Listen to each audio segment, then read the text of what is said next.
President Trump's major announcement today being watched all over the world, pulling the U.S. out of the Iran nuclear deal and imposing tough new sanctions on Iran instead. Under the Iran nuclear deal, Iran agreed to shut down its production of weapons-grade uranium and allowed regular inspections by the International Atomic Energy Agency, which says Iran has stuck by its side of the deal. Hassan Rouhani announcing he has ordered Iran scientists to prepare to start enriching uranium again if necessary.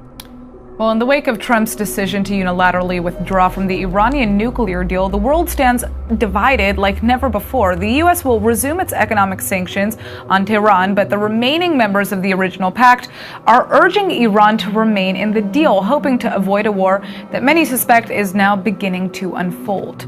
This is already a volatile region, and in a reminder today, Israel fired missiles into Syria.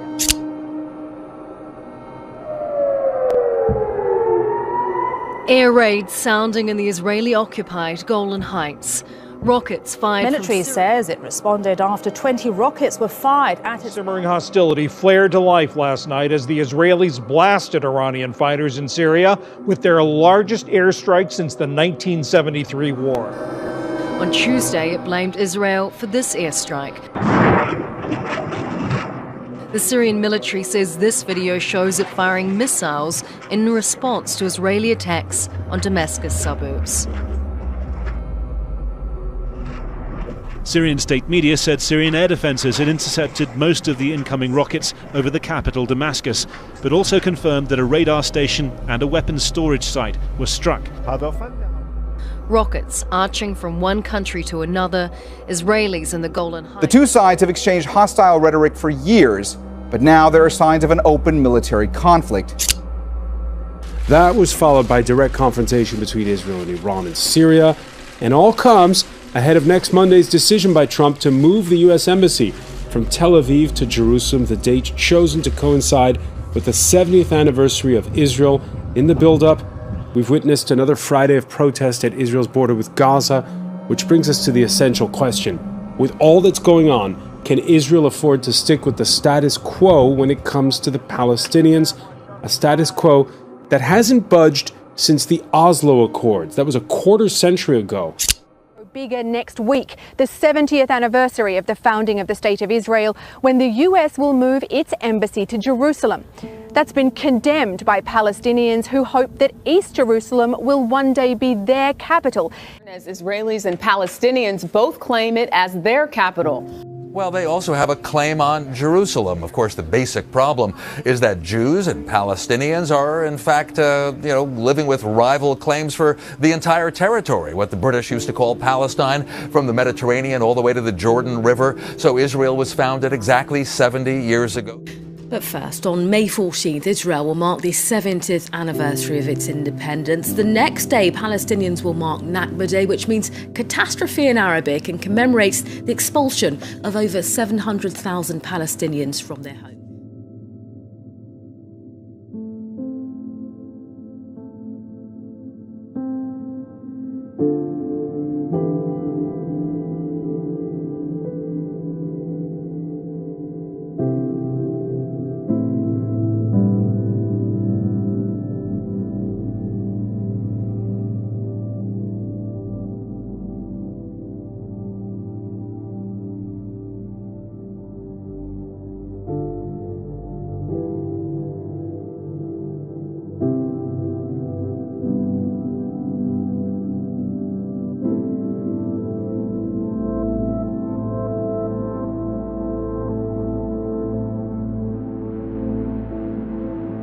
So Israel was founded exactly 70 years ago. The Palestinians never had an independent state.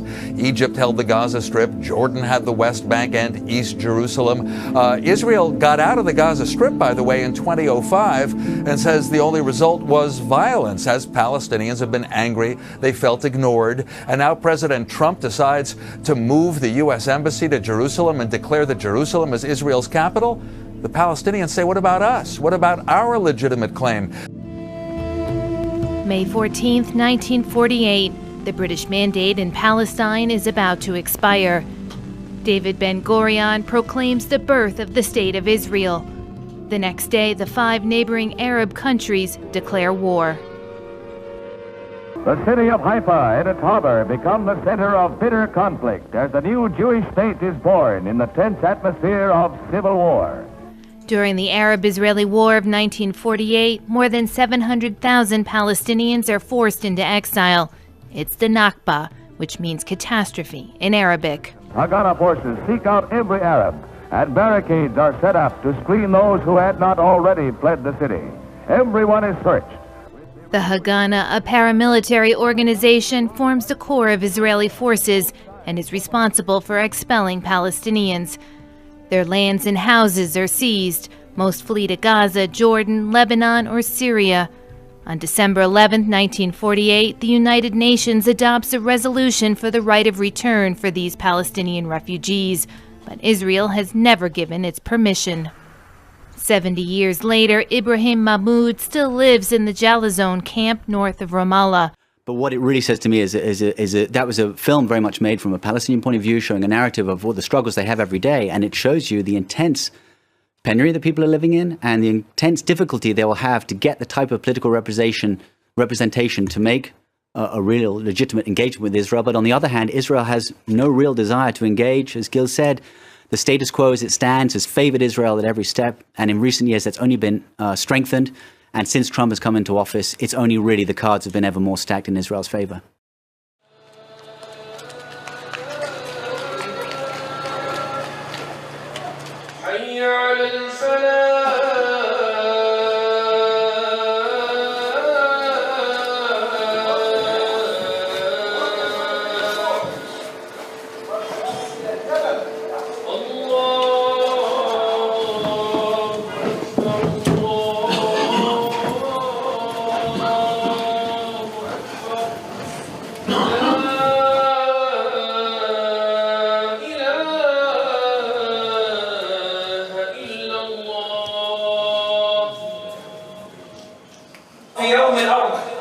الأرض إلى أين؟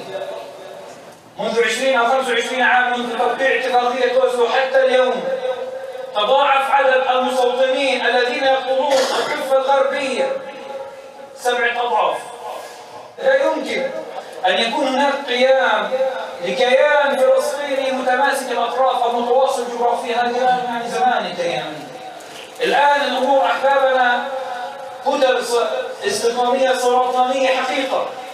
ماذا تفعل؟ تقسم المدن الفلسطينية، تقسم شمال الضفة عن جنوب الضفة عن وسط الضفة الغربية. كيف نخلي الناس تثبت في أرضها؟ مجرد وجودك في هذه الأرض، مجرد وجودك، ذهابك إلى جامعتك، إلى مدرستك، إلى عملك، إلى متجرك، هو في هذه المرحلة يعني إنجاز كبير. بسم الله الرحمن الرحيم. تدعوكم القوى الوطنية والإسلامية الآن في مسيرة من باب جامع حمزة إلى بيت إيد. قولوا لرئيس الأركان، قولوا لرئيس الأركان والحكومة الفاشية، والحكومة الفاشية. شعبي ثورة قومي الحق بالدول وهوية، بالدول وهوية.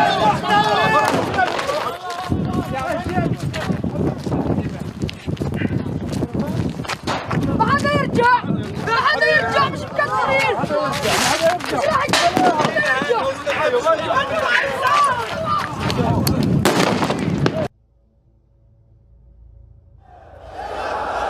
In perhaps the harshest words so far, a senior Iranian cleric said Israeli cities face destruction if that country continues to act, quote, foolishly. During a Friday sermon at Tehran University, Ayatollah Ahmad Khatami had this warning after strikes on what Israel says were Iranian targets in Syria. We will expand our missile capabilities despite Western pressure to curb it, to let Israel know that if it acts foolishly, Tel Aviv and Haifa will be totally destroyed. Donald Trump's decision to withdraw from the Iran nuclear deal has sparked a wave of protests in Tehran. Furious demonstrators burned the Stars and Stripes and photos of the US president. Iranian leaders know the nuclear deal is on borrowed time. And there is mounting public pressure at home, as well as deep internal divisions among Iran's political heavyweights. All this could mean that an international agreement, years in the making, something that represented a hard-won diplomatic victory for Iran, is now beyond repair. And so for several years now, Iran's been building up its forces inside Syria because of the civil war in Syria since 2011. So Iran has its bases there. They have people helping President Assad's government in Syria. Israel kept warning, don't get close to the border, don't build up so much. And finally, it's erupted. A day later, a different tone from the Russian foreign minister. We see this as a very alarming development. And I add, the tensions are not just limited to the Golan Heights and the border between Israel and Syria. There is a lot of other friction in the region. Cockpit video from Israeli warplanes as they carried out the largest and most prolonged airstrike in Syria since the start of its civil war. Israel says it hit dozens of Iranian military targets, as well as 5 Syrian anti-aircraft installations. Including in Yemen, and the Saudis also seem to be moving in a direction of escalating by trying to take over the port of Hodeidah, which could also have a similar escalation and could easily spiral out of control there as well. There was even a similar protest inside the country's parliament itself. MPs burned the US flag right there in the chamber with vocal support from fellow lawmakers. Conservative lawmakers this morning burned a paper US flag in the parliament and chanted the familiar "Death to America." The European Union is determined to preserve it. We expect the rest of the international community to continue to do its part to guarantee that it continues to be fully implemented, for the sake of our own collective security. Together with the rest of the international community, we will preserve this nuclear deal. Well, besides Trump, one of those most in favour of scrapping the nuclear agreement has been the Israeli Prime Minister Benjamin Netanyahu, as we heard earlier, is currently in Moscow. Tell the story of an overnight Mideast confrontation. The confrontation between Iran and Israel now threatening to expand. Israel's defense minister warned Iran any aggression will be met with overwhelming force. If we get rain, they will get a flood, he said.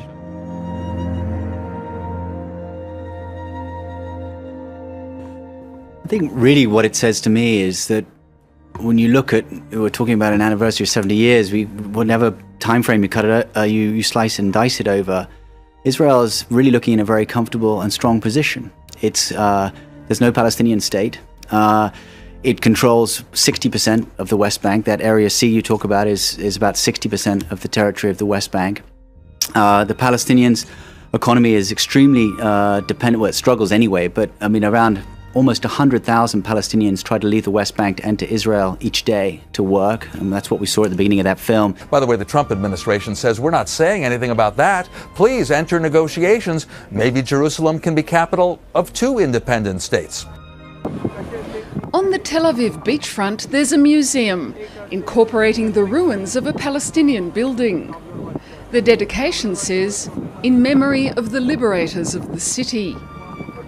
Eitan Bronstein works for an NGO which helps Israelis to learn Palestinian history. Instead of saying that they're conquered, they liberated Jaffa. So they liberated, of course, from the Arabs, like they took it from the Arabs, and now they liberate it for the Jews. He claims this rewrites history. The right of return is one of the main Palestinian demands, but it's unacceptable to most Israelis. In the Centre for the Heritage of the Jews of Egypt, Bronstein meets Shmuel Trigano. He makes the point that Jews living in Arab countries were also expelled from there. Here, for instance, we have a scale model of the Ben Ezra synagogue in Cairo. On the issue of the right of return, the tone gets heated. The fact that there have been Palestinian refugees, nobody questions that. But do they remain refugees from father to son? I don't think so. For me, it's a weird argument because, in fact, the ones that keep the refugee situation of the Palestinians is Israel. Israel is not allowing them to return. Israel expelled them in the because they want to destruct him. They want to destruct Israel, the state of Israel. That's the question. No. They want to return home. Hear what the Hamas is saying. No. They want to return home. They want to return home.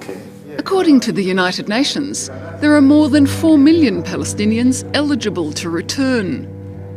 That worries Shmuel Trigano. It would be a radical demographic change that would transform the state of Israel's very nature. There are no examples of democracy within the Arabo-Muslim world.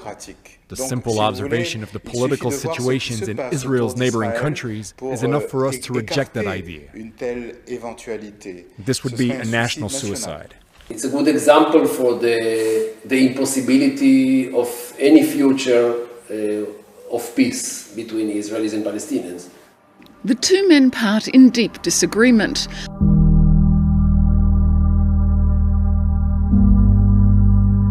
That this clears the way for future talks. It's now clear Jerusalem has been the historic capital of the Jewish people. I want to ask you, Chris Radicki, about the timing of all of this.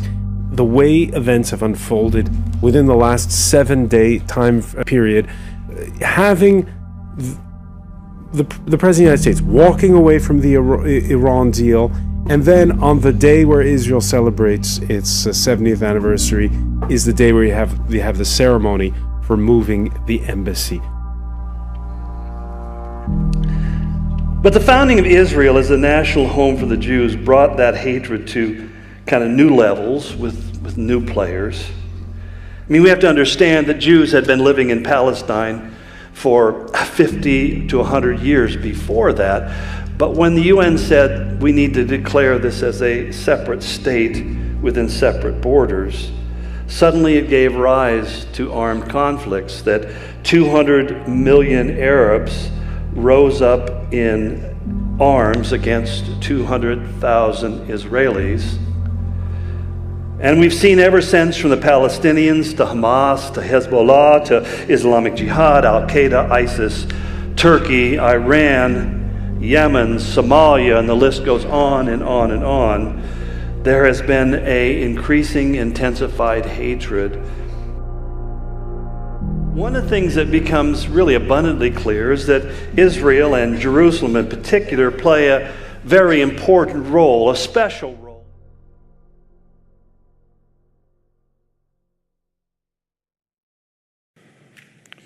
On May the 10th, 2006, in a public address to the Russian Federal Assembly, President Putin then announced sweeping modernization plans to its military, including nuclear forces through 2020. He said, I want to have the whole nuclear force 70% modernized by 2020. He said that in 2006.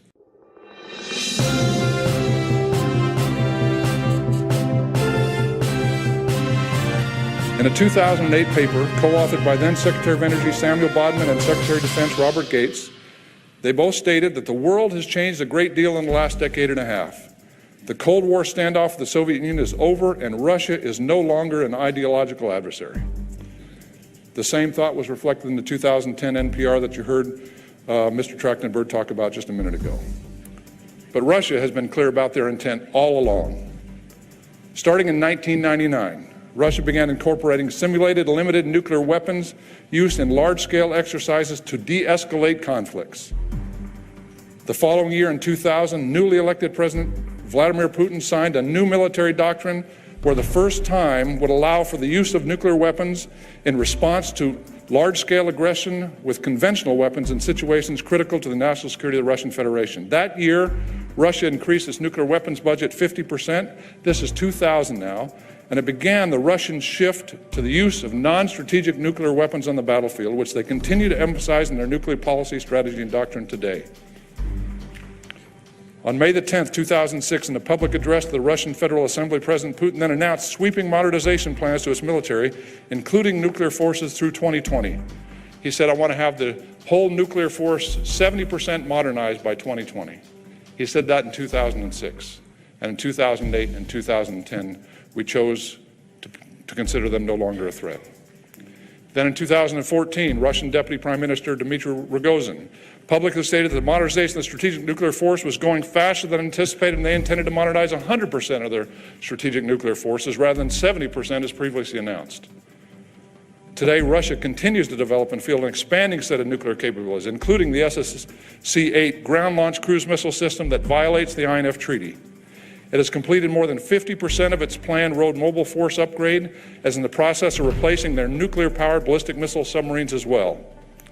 Russia is modernizing their heavy bombers to launch the advanced KH-101 and 102 cruise missiles, recently used in the conventional variant of this weapon in support of combat operations in Syria. China is also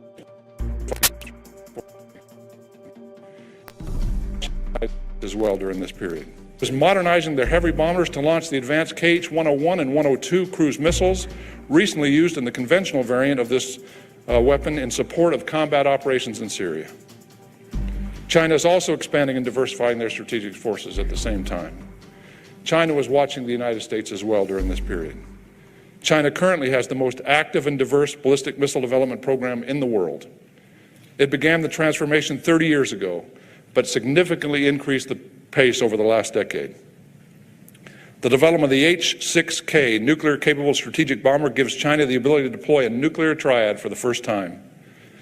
The addition of road-mobile ICBMs, continued improvements to the Chinese nuclear submarines and associated sea-launched ballistic missiles, MIRV-capable ICBMs, and rapidly developing hypersonic glide vehicle capabilities underscore the evolution of Chinese strategic forces. Our adversaries are building and operate these strategic weapons not as a science experiment, but as a direct threat to the United States of America. And it is my job as a combatant commander to operate our current capabilities, to deter our adversaries, to advocate for future needs, and to provide military advice to our nation's leadership in order to best protect the United States and its vital interests. We, as a nation, have long desired a world with no, or at least fewer, nuclear weapons. That is my desire as well. The world, however, has not followed that path. Our adversaries have not reduced the role and salience of nuclear weapons, quite the opposite.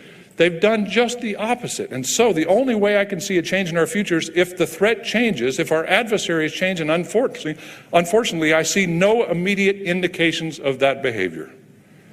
Nonetheless, I remain hopeful. But until that day comes, we have to be ready, and we must respond to the threat. So from a warfighter's perspective, there's tremendous consistency between the 2018 NPR and its predecessor. The biggest difference, as it is with the recent National Defense Strategy, is a return to great power competition and a return to threat-based planning. So we started the NPR with an assessment of the threat, a detailed assessment of the threat, using all the available intelligence, and based our approach on what our adversaries are doing today and the increased challenges of the future. We have to remember the strategic environment is dynamic. It changes constantly. Our approach to deterrence must be equally dynamic to address these threats. There is no one-size-fits-all model for deterrence. We have tried that, and it does not work. We must tailor our approach to every potential adversary. This tailored deterrence approach requires us to have flexible capabilities that include a broad mix of yields and modernized platforms to credibly deter the spectrum of adversaries and threats we face today and in the future. This is what the NPR directs and why it's critical to our future defense posture. While deterrence in the 21st century is based on the integration of all our capabilities across all domains, our nuclear triad will always provide the foundation of that deterrence. All three legs of our triad, as well as our nuclear command, control, and communications NC3 capabilities, provide the necessary diversity, flexibility, and resilience. The NPR reaffirmed the need to continue the comprehensive nuclear recapitalization programs initiated by the previous administration, including the Columbia-class submarine, the ground-based strategic deterrent ICBM, the B-21 bomber, the long-range standoff cruise missile, our nuclear stockpile, and infrastructure modernization programs. Additionally, it directs us to pursue a series of initiatives to strengthen NC3 and address 21st century needs and challenges. So as we evaluated our nuclear posture, in light of the threats we face, we found that it is strong today. We have everything we need to address the threats of today, but it is potentially lacking in the future. My worry is that if we do not act now, within the next decade, unlike me, one of my successors might not have the appropriate flexible and tailored capabilities to give the President of the United States options to adequately deal with the uncertain and evolving security environment. To ensure that no adversary, under any circumstance, believes that they can achieve an advantage through limited nuclear escalation or other strategic attack, The NPR recommends pursuing additional capabilities that provide that flexibility and bolster the credibility of our deterrent force. Specifically, it directs modifying a small number of existing submarine-launched ballistic missile warheads to provide a prompt, low-yield capability, as well as pursuing a modern nuclear-armed sea-launched cruise missile in the longer term. These new capabilities provide greater flexibility and enhance our deterrence. Now, it is important to note that we've had low-yield nuclear weapons in our inventory for a long time. We have them today. Today, they're exclusively air-delivered. Our bombers with their gravity bombs and cruise missiles are a critical piece of our force structure, but they cannot be everywhere, always at the same time. So after a year studying this challenge, we determined that there is a need for additional low-yield capabilities and other elements of our force to enhance the deterrence of limited nuclear use. If an adversary employs low-yield nuclear weapons on a battlefield, the only option that we have should not be just to go big. If they believe they can achieve their objectives through the limited use of nuclear weapons, then we risk a deterrence failure. A low-yield submarine-launched ballistic missile is survivable, prompt, and able to hold at risk targets that are heavily defended and enhances our deterrent. Additionally, these low-yield warheads would replace higher-yield warheads, keeping the U.S. within the New START limits. A nuclear sea-launched cruise missile is an assured response capability, adding to the range of credible options capable of being delivered at the timing and tempo driven by the conflict. Considering the fact that oceans cover over 70% of the globe, having a sea-launched cruise missile capability provides additional regional presence, strengthening our extended deterrent commitment to our allies. Pursuing a sea-launched cruise missile will take some time, but this effort will give room for the diplomatic process to work. And remember, as the Secretary said, it is our job to set the conditions for our diplomats so they can negotiate from a position of strength. But make no mistake, this does not lower the nuclear threshold. It's just the opposite. It increases the flexibility and capability of a response, raising the nuclear threshold for potential adversaries, making nuclear weapon use less likely. By having credible, flexible response options, I believe we'll never have to use them. However, if we don't have them, an adversary could underestimate the credibility of a U.S. response and begin a nuclear conflict that neither of us want. But if it comes, we have to be ready to respond decisively, and our adversary must know this. The best way to prevent conflict is to be prepared for it, to be prepared to impose unacceptable cost and deny any benefit that any adversary may perceive. That is deterrence. Ultimately, the modernization efforts for our triad and NC3, along with the additional supplemental capabilities, bolster our deterrence. They respond to the threat. Finally, the NPR defines and expands on what hedging against an uncertain future means for nuclear weapons. As witnessed over the past decade, the security environment can change quickly. Technology is constantly evolving. Adversaries are seeking to use these technologies to advance their own capabilities and put ours at risk. Hedging against an uncertain future means ensuring we are always ready, always confident, no matter what the future holds. This requires an agile, adaptable, deployed force and a responsive infrastructure, and it requires trained, educated men and women dedicated to the mission and postured for success. It also means having the flexibility to adjust the force with new capabilities and acquire systems quickly. So today, as I've said, our deterrence force is strong, powerful, and ready. But the pace of change in the strategic environment is rapid and demands that we adapt how we operate in order to stay ahead of evolving threats. And if we're not careful, I'm afraid 10 or 20 years from now, our deterrent capabilities will be at risk, and we cannot let that happen. What really worries me is this. I'm afraid our country has lost the ability to go fast. And if we're to be successful in modernizing our capabilities to respond to this threat, it's going to require some big changes in the way we operate. Our budget, requirements, acquisition, testing processes are all too slow. We have to get away from a culture that is risk-averse and empower our people. We have to move fast once again. First, we need a budget. It's a critical enabler for everything else. I was encouraged last week when Congress agreed to a defense budget framework that provides stable funding for the next 2 years. That'd be huge, but today we're still under a continuing resolution. A budget will be incredibly helpful. It's essential, but it's just one of the critical areas that have to be addressed. We also need to fix our requirements process. Why does it take years to build a set of requirements? Right now I can grab 3 smart people, 3 of my subject matter experts, sit down with a piece of paper, and I can write down the requirements for the next generation missile warning satellite, the next generation ICBM. I already know what they are.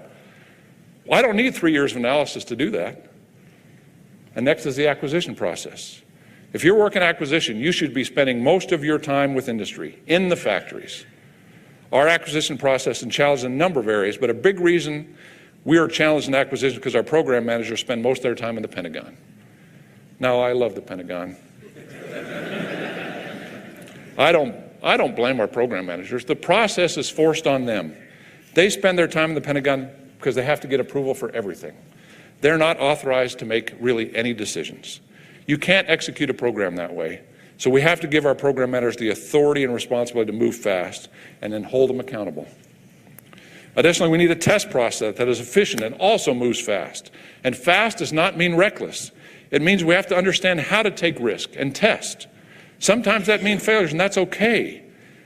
Failure sometimes is okay. This is how we learn. It's how we advance.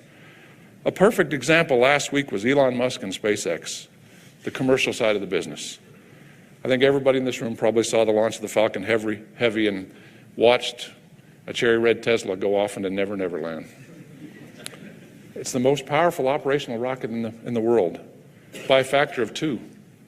Only the Saturn V moon rocket, which my dad worked on, could deliver more payload to orbit.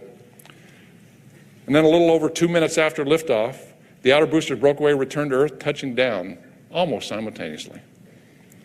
Unfortunately, the center core missed its landing mark by 300 feet due to the failure of its 2 engines.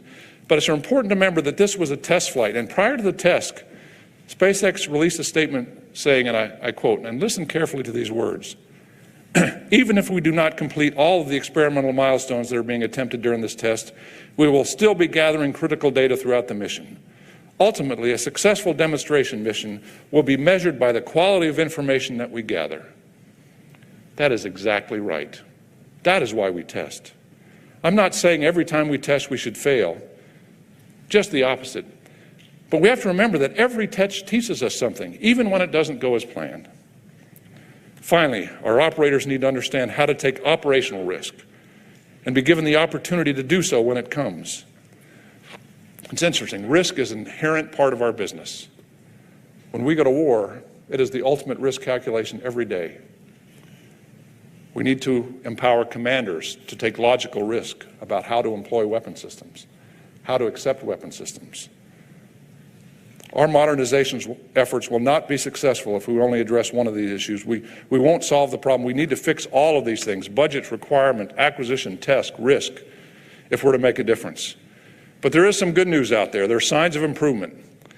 As I stated earlier, Congress is moving on the budget. The Vice Chairman, General Selva, and the JROC are pushing to accelerate the requirements process. Deputy Secretary Shanahan and Undersecretary Lord are pushing on the acquisition business. This is good, but it's not just good, it's an imperative. We have to move fast because we have to respond to the threat. Ladies and gentlemen, this is all about the threat. So these are my thoughts. The rest of this day, you have 2 really amazing panels. Some of the best and brightest thinkers on nuclear weapons and deterrence are here to talk to you and to talk to you about nuclear capabilities, nuclear weapons, and the nuclear posture review. But whether you are new to this topic, just starting out in this field, or a seasoned professional that's been doing it forever like Frank Miller, I hope you take the discussions that you hear today forward. Add your own voice to this issue. We need you to carry the water and broaden and advance the discussions of the threats we face today and deterrence in the 21st century. So thank you for listening, and I look forward to your questions.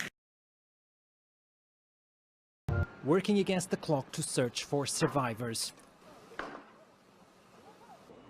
Rescuers are using cranes to get to those trapped in what's left of Hualien's Marshall Hotel. When the earthquake struck just before midnight local time, the ground floor caved in, leaving the entire building slanting on its side. There are 2 people left inside. One is my older brother and another is his colleague. The rescuers are trying to dig further down to look for my brother. That's the situation for now. Taiwan's President Tsai Ing-wen arrived in Hualien on Wednesday morning. Earlier on social media, she said teams from around the island will be helping with the search for survivors. Taiwan's fire agency reports that 5 more buildings, including a hospital, were also damaged, as were several roads leading to the city. This earthquake followed another one over the weekend off the coast of Hualien.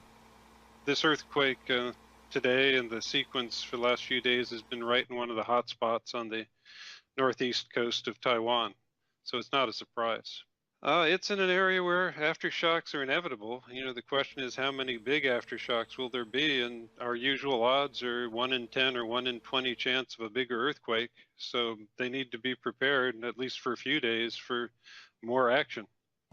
The city lies along the Pacific Rim of Fire, known for regular seismic activity from Alaska to southeast. These deadliest days since it launched an offensive against Kurdish militias inside northern Syria over 2 weeks ago. 5 soldiers died when a Turkish tank was hit by YPG militia, while 2 soldiers were killed elsewhere.